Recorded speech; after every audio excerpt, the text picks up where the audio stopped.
राजा ने कहा, अच्छा मैं चलना चाहता हूँ, लेकिन चलने से पहले एक लोटा गन्ने का रस और पीना चाहूँ।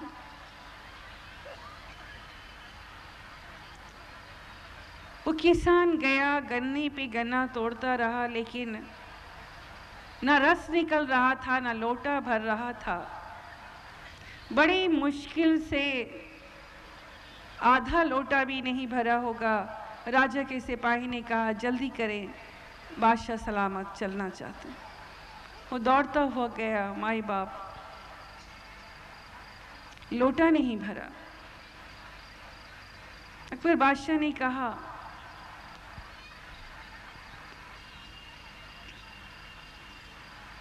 पिछली बार तो एक गन्ने से लोटा भर गया था, इस बार क्या हुआ?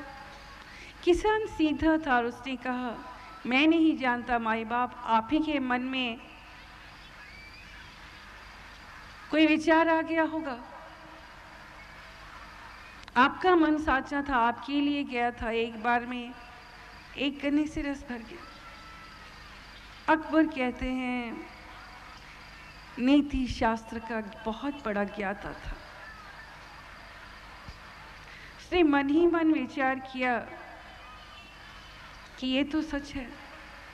मेरे मन में ही विचार आया था कि इतना रस निकलता है और ये 4 आने लगान साल की देता है, 1 वर्ष में 4 आने। और हमारे ही मन में ये ख्याल आया कि इसकी लगान की दर बढ़ा देनी चाहिए। अकबर बादशाह ने किसान से चलते समय कहा, आज जिंदगी में पहली बार मुझे मालूम हुआ इतना बड़ा सच कि अगर मन में ही दोष आ जाए तो बरकत उड़ जाती है।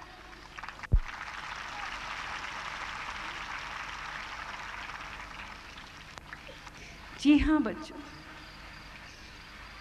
इसलिए हर व्यक्ति को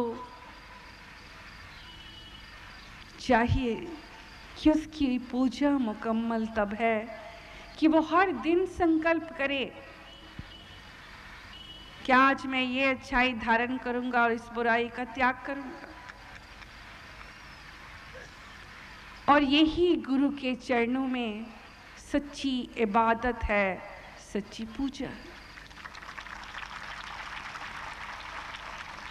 सम्यक संकल्प यूं तो अनेकों हैं, बड़ों का आदर करना, बड़ों को मान सम्मान देना, दूसरों की भलाई करना, अच्छाई को धारण करना। हम उम्मीद करते हैं कि हमारे ये बच्चे भी आज के बाद अपनी जिंदगी में इस माँ के नाम ही सही सच्ची गुरु वंदना वही है जब हम गुरु को याद करके गुरु के चरणों में हम सच्चा संकल्प लें।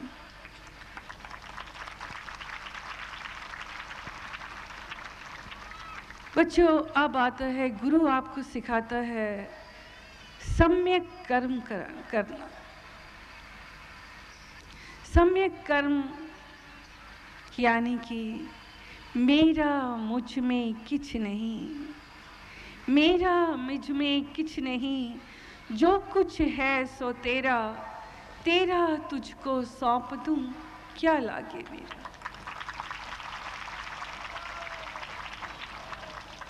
सच्चा कर्म ही यही है कि हम ये मानकर चलें कि करवाने वाला भी तू है, मन में विचार डालने वाला भी तू है, इन हाथों से नेक कर्म हो जाए ये शक्ति प्रदान करने वाला भी तू है, समझ देने वाला भी तू है, हर तरह से आपको तैयार करने वाला सच मानिए विधाता ही है, गुरु ही है।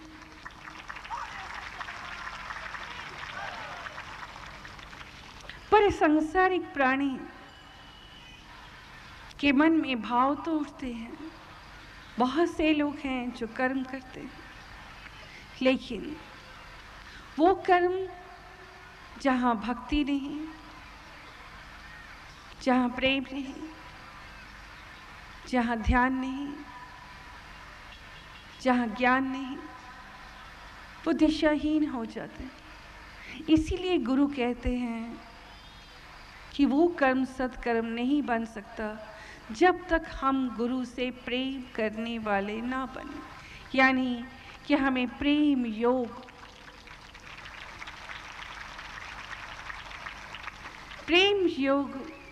को समझना होगा। गुरु की कृपा से ही आप प्रेम योग में प्रवेश करते हैं।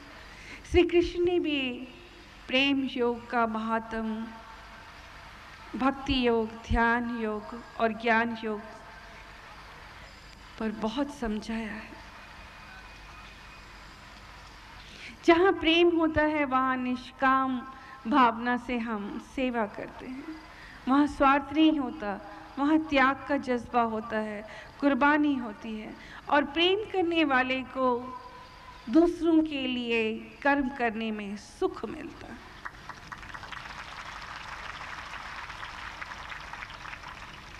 और यही सच है कि जब प्रेम हो जाता है तब ये पूछना नहीं पड़ता कि हमें ईश्वर की याद में किस किस समय बैठना चाहिए। अक्सर कई बार लोग पूछते हैं हमें कब बैठना चाहिए। ये बात अलग है कि हम कहते हैं कि दिन की शुरुआत ब्रह्म मुहूर्त से होनी चाहिए, गुरु वंदना से होनी चाहिए, गुरु के ध्यान में बैठना चाहिए, परमात्मा का सिमरन करना चाहिए। पर उसे याद करने के लिए कोई समय नहीं। आप किसी व्यक्ति विशेष से प्यार करें, आपको प्रेम हो जाए, क्या आपको सोचना पड़ता है कि उसे अभी याद करें और अभी ना याद करें?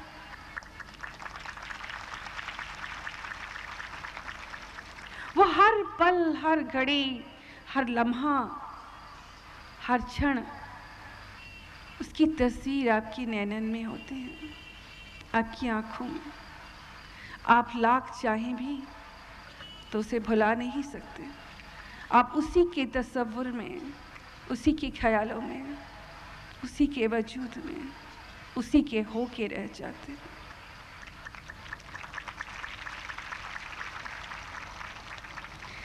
इस अवस्था को ध्यान की अवस्था ही कहते हैं, जहाँ आपके चित्त में कोई और ना हो, आपकी तवज्जो, आपका ख्याल सिर्फ उसका हो जाए, उसमें खो जाए। यही ध्यान योग है। वो नहीं जहाँ आप प्रयास करते हैं कि हम ध्यान लगाएं और ध्यान भागता है दुनिया के ख्यालों में, उन सब विचारों में जिसे कभी आप भूल बैठे, कभी आप ध्यान में बैठे तो लोग कहते हैं हमारा ध्यान नहीं लगता। सारी जिंदगी जिसे बटोरा है, जिसे एकत्र किया है, आपके जहन में वही तस्वीरें बार बार घूम कर आने लग जाती हैं जब आप पाठ करते हैं, जब आप ध्यान में बैठते हैं। तो बटोरना क्या है, एकत्र करना क्या है? गुरु का सानिध्य, गुरु का दीदार, गुरु की वाणी, गुरु का ही दर्शाया गया आचरण सिर्फ देखिए और वैसे बनने का प्रयास करें। यही अवस्था भक्ति की अवस्था हो जाती है। जितना प्यार गहरा होता जाता है, आप भक्ति में प्रवेश करते हैं और भक्ति वो अवस्था है जहाँ आपको बोध होने लगता है, समझ आने लग जाती है धर्म की, धर्म के मायने की, अर्थ की, जीवन के सार, जीवन की सच्चाइयाँ, जीवन क्या है, सब जानने वाले बन जाते हैं। मगर इसी को जानने के लिए जरूरी है मन की शुद्धता, मन की पवित्रता, मन जिस पर जन्म जन्मांतर की मैल के आवरण चढ़े हुए हैं, जिसे लाख बार समझाया जाए वो मुड़ मुड़ कर वहीं जाता है जहां आपको जाना नहीं है। बच्चों, एक बार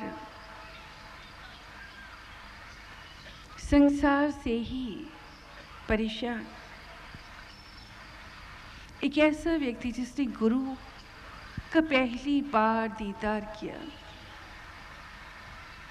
प्रभावित हो गया प्रवचन सुनकर, दर्शन करके,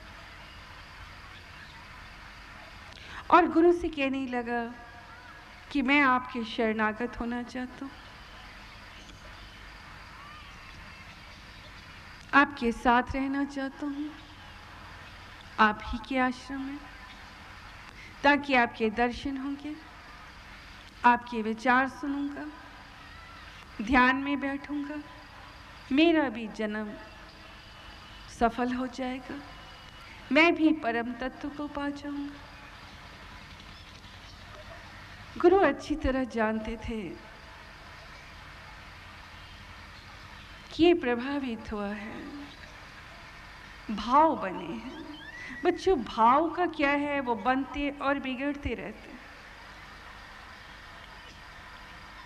मन की बात पूर्ण हो गई, आप भाव विमोर हो जाते हैं। कहीं मन से हटकर बात हुई, आपने जैसा चाहा वैसा ना हुआ, सारे भाव उतर जाते हैं। एक टेम्परेचर की तरह, जितनी जल्दी बनते हैं उतनी ही जल्दी टेम्परेचर डाउन भी हो जाता है। लेकिन प्रेम किसी विरले को होता है, और प्रेम करने वाले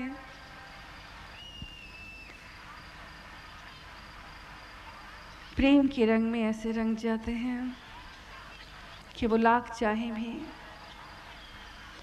तो उनके अंदर ऐसी सोच ही नहीं आती कि प्रेम का बंधन कैसा है, स्वयं हम ही नहीं जान पाए। एक समय था जब सारी बातें रब से किया करते थे, दुनिया से नहीं। उसके लिए बड़ी बड़ी तस्वीरें बना रखी थी, परमात्मा ऐसा है, परमात्मा ऐसा है। जहाँ कहीं भी किसी शख्स के अंदर अच्छाई को देखते, सिम भगवान से कहते, रब्बा आज तेरा दीदार हो गया। हम उस व्यक्ति का सजदा करते थे।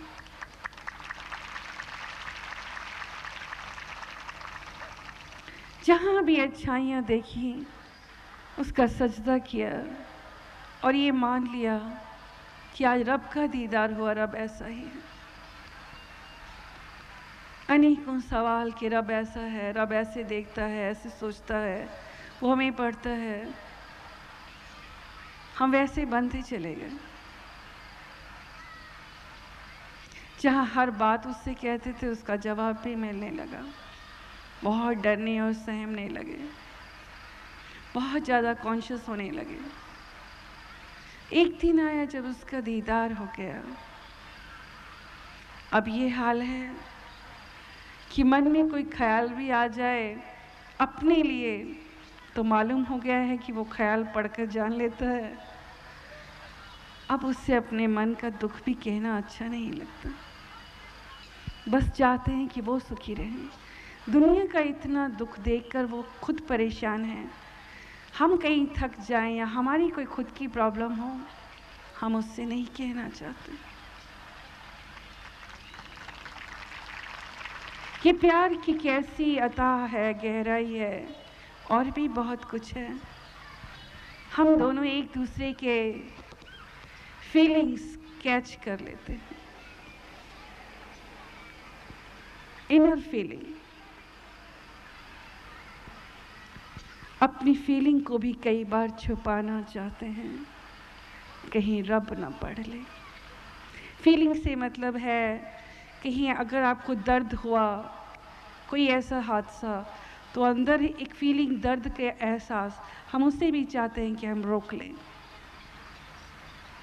कहीं उदासी भी आ जाए तो परमात्मा एक फीलिंग कैच करता है, क्योंकि इसे हमने परमात्मा को पाने के बाद जाना। चलिए बच्चों, हम कहाँ से कहाँ आ गए, और हम बात कर रहे थे मन की शुद्धता की, कि प्रेम आ जाए तो शुद्धता कहाँ तक आपको ले जाती है, कौन जाने। खुद ही हम खुद को नहीं समझ पाए।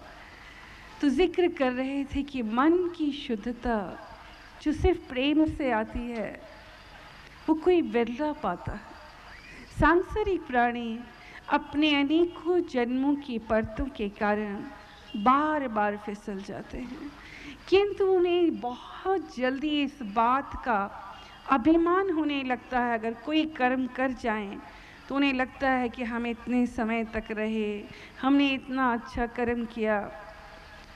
वो व्यक्ति भी बार बार, हमारे पास भी बहुत से लोग आते हैं कि माता जी ध्यान में बैठते हैं, ध्यान में कुछ दिखता नहीं, कुछ नजर नहीं आता, आप कृपा करिए हमारा ध्यान बनने लग जाए। बच्चों, ये परमात्मा का विधि का विधान है, ये प्रयास तो आपको खुद करना होगा। हम विधि बताएंगे, तरीका बताएंगे, प्यार देंगे, प्रयास तो आपको करना है।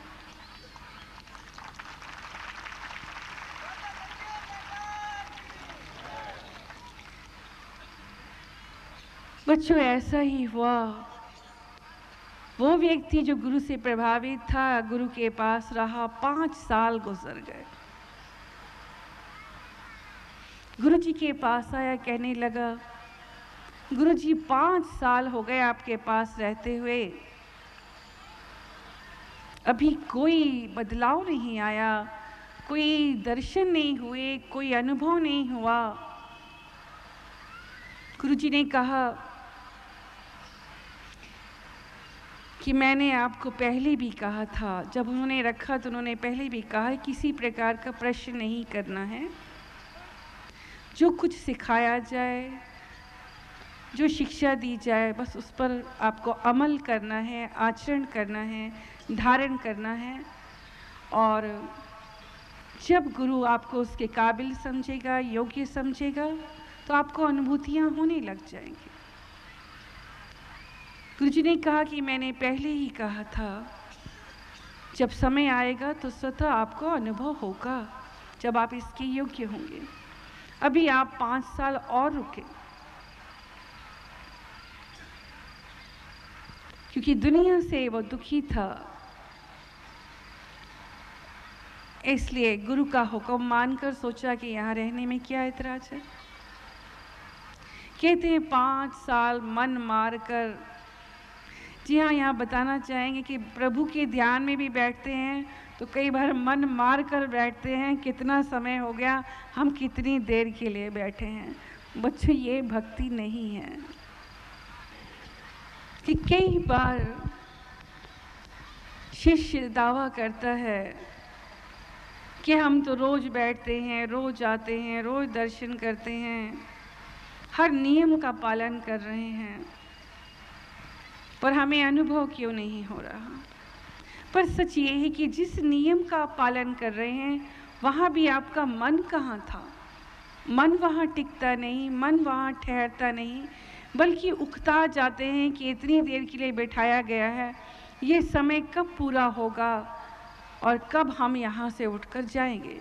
वहाँ पर भी कई प्रकार की दुनियादारी के ध्यान चलते रहते हैं कि हमें यहाँ जाना है, आज ये काम निपटाना है, फिर ख्याल आता है ध्यान में बैठे हैं, फिर पलटकर आप अपने ध्यान में आते हैं।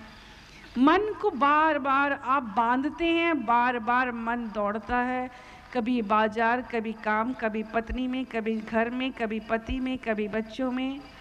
गृहस्थी के वो सारे जंजाल आपके सामने एक के बाद एक आते हैं।